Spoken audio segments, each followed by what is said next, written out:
కాదు కదా, వేరు కదా అది. కాబట్టి పవన్ కళ్యాణ్ గారు మాట్లాడడం హిందూ ధర్మం కోసం చాలా మంచి కార్యక్రమం. అది మాట్లాడే దమ్మున్న నాయకుడు ఎవడన్నా ఉన్నాడా? ఓటు బ్యాంకు కోసం హిందూ ధర్మాన్ని అమ్మేసుకున్న రాజకీయ నాయకులు కూడా ఉన్నారు. హిందువులకి ఏదైనా జరిగితే వచ్చే రాజకీయ నాయకుడు ఉన్నాడా? ఏ పార్టీ అన్నా ఉందా?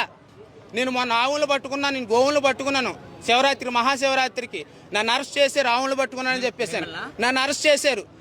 అరెస్ట్ చేసి రాజనగర్ స్టేషన్లో పెట్టారు. పెడితే ఎవరైనా సరే ఏ పార్టీ కూడా రాలేదు. ఒక బీజేపీ పార్టీ నాయకులు వచ్చి ఆవిడ నిజంగా ధర్మ ప్రకారంగా ధర్మంగానే పనిచేసింది, ఆవిడ చట్టపరంగా పనిచేసింది, ఆవిడ ఎందుకు అరెస్ట్ చేస్తారని చెప్పేసి నన్ను బయటికి తీసుకొచ్చారు. ఉన్న పార్టీ నాయకులు ఎవరైనా వచ్చారా? హిందువులు ఇప్పటికైనా ఈ విషయం తెలుసుకోవాలి. హిందూ ధర్మంకి సపోర్ట్ చేసేది ఎవరైనా ఉన్నారంటే వాళ్ళకి మనం ఓటేయాలి.